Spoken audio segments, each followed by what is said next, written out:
श्रीमद् भगवद गीता।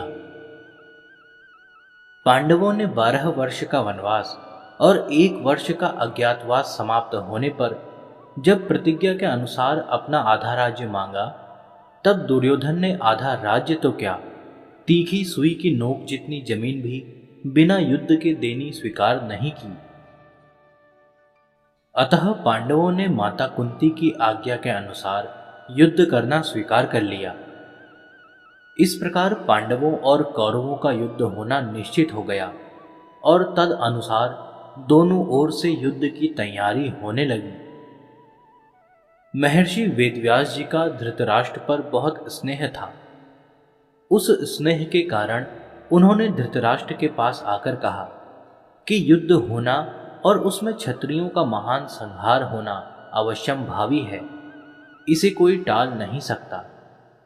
यदि तुम युद्ध देखना चाहते हो तो मैं तुम्हें दिव्य दृष्टि दे सकता हूं, जिससे तुम यहीं बैठे बैठे युद्ध को अच्छी तरह से देख सकते हो। इस पर धृतराष्ट्र ने कहा कि मैं जन्म भर अंधा रहा, अब अपने कुल के संहार को मैं देखना नहीं चाहता, परंतु युद्ध कैसे हो रहा है यह समाचार जरूर सुनना चाहता हूं। तब व्यास जी ने कहा कि मैं संजय को दिव्य दृष्टि देता हूं, जिससे यह संपूर्ण युद्ध को, संपूर्ण घटनाओं को, सैनिकों के मन में आई हुई बातों को भी जान लेगा, सुन लेगा, देख लेगा और सब बातें तुम्हें सुना भी देगा। ऐसा कहकर व्यास जी ने संजय को दिव्य दृष्टि प्रदान की। निश्चित समय के अनुसार कुरुक्षेत्र में युद्ध आरंभ हुआ। 10 दिन तक संजय युद्ध स्थल में ही रहे। जब पितामह भीष्म बाणों के द्वारा रथ से गिरा दिए गए, तब संजय ने हस्तिनापुर में, जहां धृतराष्ट्र विराजमान थे, आकर धृतराष्ट्र को यह समाचार सुनाया। इस समाचार को सुनकर धृतराष्ट्र को बड़ा दुख हुआ और वे विलाप करने लगे। फिर उन्होंने संजय से युद्ध का सारा वृतांत सुनाने के लिए कहा। भीष्म पर्व के 24वें अध्याय तक संजय ने युद्ध संबंधी बातें धृतराष्ट्र को सुनाई। 25वें अध्याय के आरंभ में धृतराष्ट्र संजय से पूछते हैं। श्रीमद् भगवद गीता प्रथम अध्याय। धृतराष्ट्र बोले, हे संजय, धर्मभूमि कुरुक्षेत्र में इकट्ठे हुए युद्ध की इच्छा वाले मेरे और पांडु के पुत्रों ने भी क्या किया। धृतराष्ट्र के प्रश्न का उत्तर संजय आगे के श्लोक से देना आरंभ करते हैं। संजय बोले, उस समय वज्र व्यूह से खड़ी हुई पांडव सेना को देखकर और द्रोणाचार्य के पास जाकर राजा दुर्योधन यह वचन बोला। द्रोणाचार्य के पास जाकर दुर्योधन क्या वचन बोला, इसको आगे के श्लोक में बताते हैं। हे आचार्य, आपके बुद्धिमान शिष्य द्रुपद पुत्र धृष्टद्युम्न के द्वारा व्यूह रचना से खड़ी की हुई पांडवों की इस बड़ी भारी सेना को देखिए। द्रोणाचार्य से पांडवों की सेना देखने के लिए प्रार्थना करके अब दुर्योधन उन्हें पांडव सेना के महारथियों को दिखाता है। यहां पांडवों की सेना में बड़े बड़े शूरवीर हैं, जिनके बहुत बड़े बड़े धनुष हैं तथा जो युद्ध में भीम और अर्जुन के समान हैं। उनमें युयुधान, सात्यकी, राजा विराट और महारथी द्रुपद भी हैं। धृष्टकेतु और चेतिकान तथा पराक्रमी काशीराज भी हैं। पुरुजित और कुंती भोज, ये दोनों भाई तथा मनुष्यों में श्रेष्ठ शैव्य भी हैं। पराक्रमी युधामन्यु और पराक्रमी उत्तमौजा भी हैं। सुभद्रा पुत्र अभिमन्यु और द्रौपदी के 5 पुत्र भी हैं। ये सब के सब महारथी हैं। द्रोणाचार्य के मन में पांडवों के प्रति द्वेष पैदा करने और युद्ध के लिए जोश दिलाने के लिए दुर्योधन ने पांडव सेना की विशेषता बताई।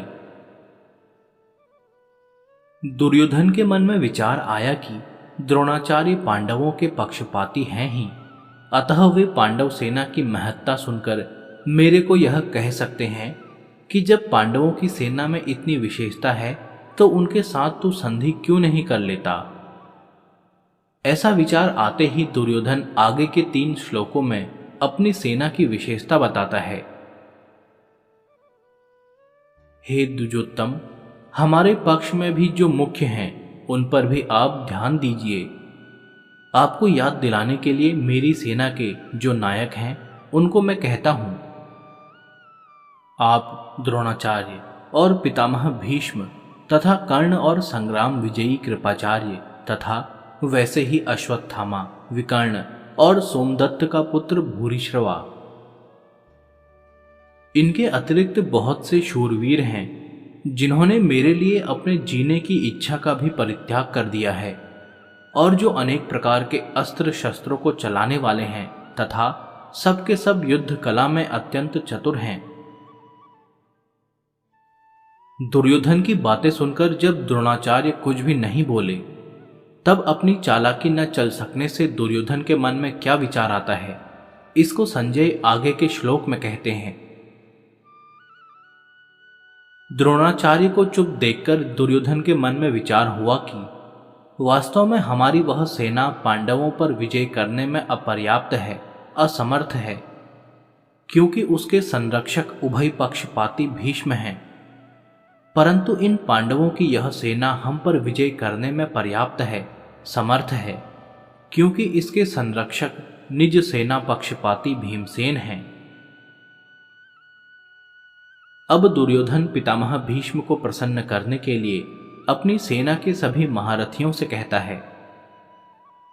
दुर्योधन बाह्य दृष्टि से अपनी सेना के महारथियों से बोला, आप सब के सब लोग सभी मोर्चों पर अपनी अपनी जगह दृढ़ता से स्थित रहते हुए निश्चित रूप से पितामह भीष्म की ही चारों ओर से रक्षा करें। द्रोणाचार्य के द्वारा कुछ भी न बोलने के कारण दुर्योधन का मानसिक उत्साह भंग हुआ देखकर उसके प्रति भीष्म जी के किए हुए स्नेह सौहार्द की बात संजय आगे के श्लोक में प्रकट करते हैं। उस दुर्योधन के हृदय में हर्ष उत्पन्न करते हुए कौरवों में वृद्ध प्रभावशाली पितामह भीष्म ने सिंह के समान गरज कर जोर से शंख बजाया। पितामह भीष्म के द्वारा शंख बजाने का परिणाम क्या हुआ, इसको संजय आगे के श्लोक में कहते हैं। उसके बाद शंख और नगाड़े तथा ढोल, मृदंग और नरसिंहे बाजे एक साथ ही बज उठे। उनका वह शब्द बड़ा भयंकर हुआ। इस अध्याय के आरंभ में ही धृतराष्ट्र ने संजय से पूछा था कि युद्ध क्षेत्र में मेरे और पांडु के पुत्रों ने क्या किया। अतः संजय ने दूसरे श्लोक से 13वें श्लोक तक धृतराष्ट्र के पुत्रों ने क्या किया इसका उत्तर दिया। अब आगे के श्लोक से संजय पांडु के पुत्रों ने क्या किया इसका उत्तर देते हैं। उसके बाद सफेद घोड़ों से युक्त महान रथ पर बैठे हुए लक्ष्मीपति भगवान श्री कृष्ण और पांडुपुत्र अर्जुन ने भी दिव्य शंखों को बड़े जोर से बजाया। अब संजय आगे के 4 श्लोकों में पूर्व श्लोक का खुलासा करते हुए दूसरों के शंख वादन का वर्णन करते हैं। अंतर्यामी भगवान श्री कृष्ण ने पांचजन्य नामक तथा धनंजय अर्जुन ने देवदत्त नामक शंख बजाया और भयानक कर्म करने वाले वृकोदर भीम ने पौंड्र नामक महाशंख बजाया। कुंतीपुत्र राजा युधिष्ठिर ने अनंत विजय नामक शंख बजाया तथा नकुल और सहदेव ने सुघोष और मणिपुष्पक नामक शंख बजाए। हे राजन, श्रेष्ठ धनुष वाले काशीराज और महारथी शिखंडी तथा धृष्टद्युम्न एवं राजा विराट और अजेय सात्यकी, राजा द्रुपद और द्रौपदी के 5 पुत्र तथा लंबी लंबी भुजाओं वाले सुभद्रा पुत्र अभिमन्यु, इन सभी ने सब ओर से अलग अलग अपने अपने शंख बजाए। पांडव सेना के शंख वादन का कौरव सेना पर क्या असर हुआ, इसको आगे के श्लोक में कहते हैं। और पांडव सेना के शंखों के उस भयंकर शब्द ने आकाश और पृथ्वी को भी गुंजाते हुए अन्यायी पूर्वक राज्य हड़पने वाले दुर्योधन आदि के हृदय विदीर्ण कर दिए। धृतराष्ट्र ने पहले श्लोक में अपने और पांडु के पुत्रों के विषय में प्रश्न किया था। उसका उत्तर संजय ने दूसरे श्लोक से 19वें श्लोक तक दे दिया। अब संजय भगवत गीता के प्राकट्य का प्रसंग आगे के श्लोक से आरंभ करते हैं। हे महीपते धृतराष्ट्र, अब शस्त्र चलने की तैयारी हो ही रही थी कि उस समय अन्यायपूर्वक राज्य को धारण करने वाले राजाओं और उनके साथियों को व्यवस्थित रूप से सामने खड़े हुए देखकर कपिध्वज पांडुपुत्र अर्जुन ने अपना गांडीव धनुष उठा लिया और अंतर्यामी भगवान श्री कृष्ण से यह वचन बोले। अर्जुन बोले, हे अच्युत, दोनों सेनाओं के मध्य में मेरे रथ को आप तब तक खड़ा कीजिए जब तक मैं युद्ध क्षेत्र में खड़े हुए इन युद्ध की इच्छा वालों को देख न लूं कि इस युद्ध रूप उद्योग में मुझे किन किन के साथ युद्ध करना योग्य है। दुष्ट बुद्धि दुर्योधन का युद्ध में प्रिय करने की इच्छा वाले जो ये राजा लोग इस सेना में आए हुए हैं, युद्ध करने को उतावले हुए इन सबको मैं देख लूं। अर्जुन के ऐसा कहने पर भगवान ने क्या किया, इसको संजय आगे के 2 श्लोकों में कहते हैं।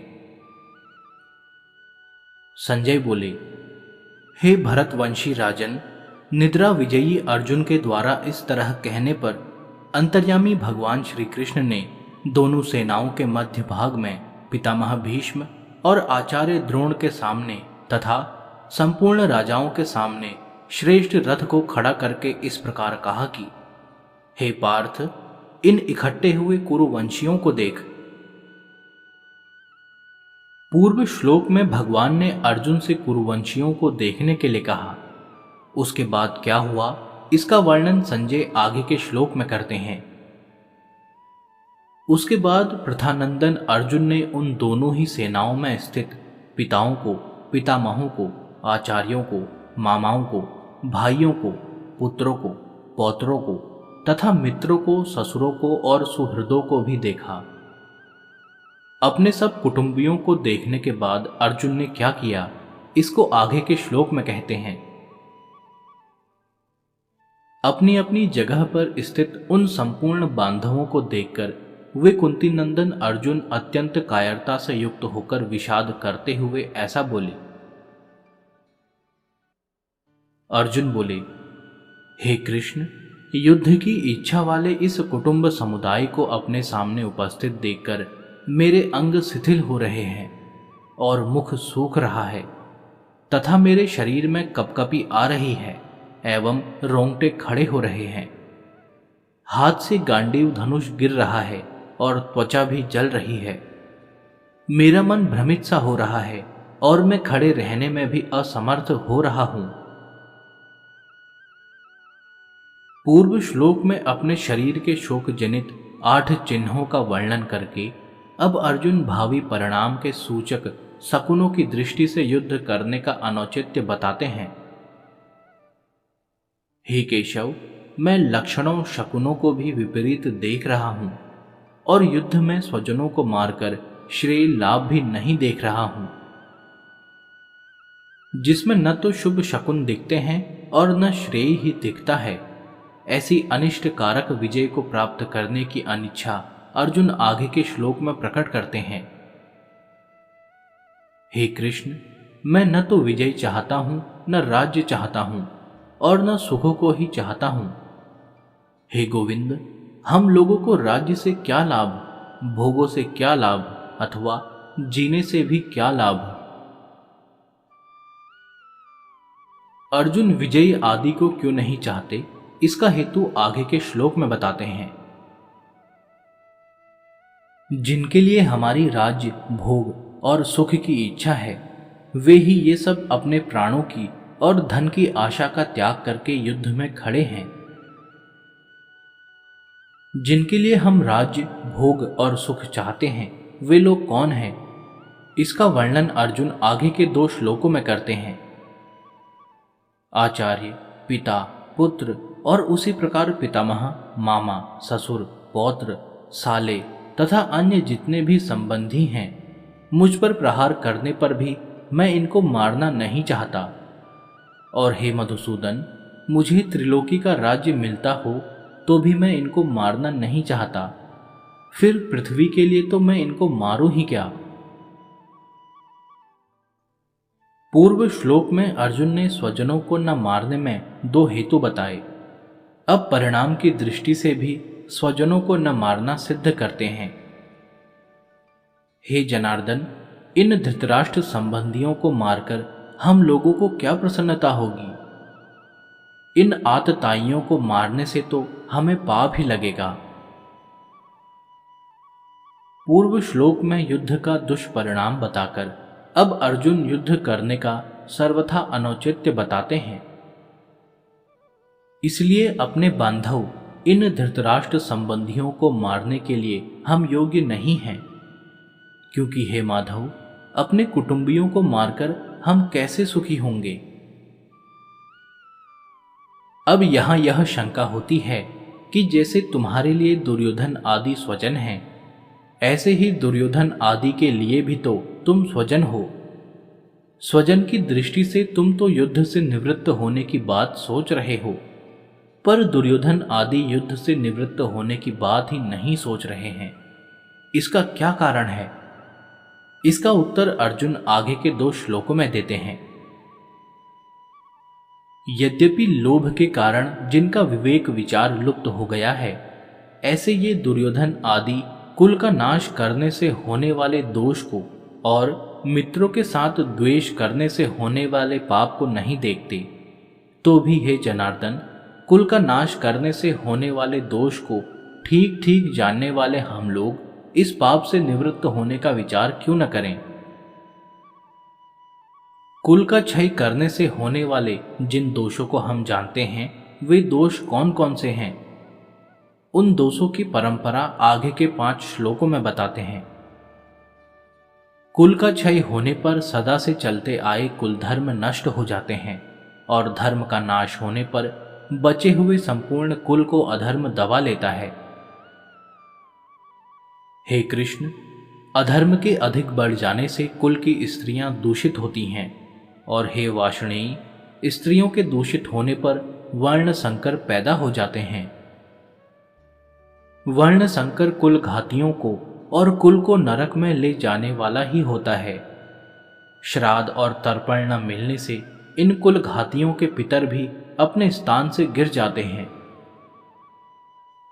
इन वर्ण संकर पैदा करने वाले दोषों से कुल घातियों के सदा से चलते आए कुल धर्म और जाति धर्म नष्ट हो जाते हैं। हे जनार्दन, जिनके कुल धर्म नष्ट हो जाते हैं, उन मनुष्यों का बहुत काल तक नरकों में वास होता है, ऐसा हम सुनते आए हैं। युद्ध में होने वाली अनर्थ परंपरा के वर्णन का खुद अर्जुन पर क्या असर पड़ा, इसको आगे के श्लोक में बताते हैं। यह बड़े आश्चर्य और खेद की बात है कि हम लोग बड़ा भारी पाप करने का निश्चय कर बैठे हैं, जो कि राज्य और सुख के लोभ से अपने स्वजनों को मारने के लिए तैयार हो गए हैं। आश्चर्य और खेद में निमग्न हुए अर्जुन आगे के श्लोक में अपनी दलीलों का अंतिम निर्णय बताते हैं। अगर ये हाथों में शस्त्र अस्त्र लिए हुए धृतराष्ट्र के पक्षपाती लोग युद्ध भूमि में सामना न करने वाले तथा शस्त्र रहित मुझे मार भी दें, तो वह मेरे लिए बड़ा ही हितकारक होगा। पूर्व श्लोक में अर्जुन ने अपनी दलीलों का निर्णय सुना दिया। उसके बाद अर्जुन ने क्या किया, इसको संजय आगे के श्लोक में बताते हैं। संजय बोले, ऐसा कहकर शोकाकुल मन वाले अर्जुन बाण सहित धनुष का त्याग करके युद्ध भूमि में रथ के मध्य भाग में बैठ गए। इस प्रकार ओम तत्सत इन भगवान नामों के उच्चारण पूर्वक ब्रह्म विद्या और योग शास्त्रमय श्रीमद् भगवद गीता उपनिषद रूप श्री कृष्ण अर्जुन संवाद में अर्जुन विषाद योग नामक पहला अध्याय पूर्ण हुआ।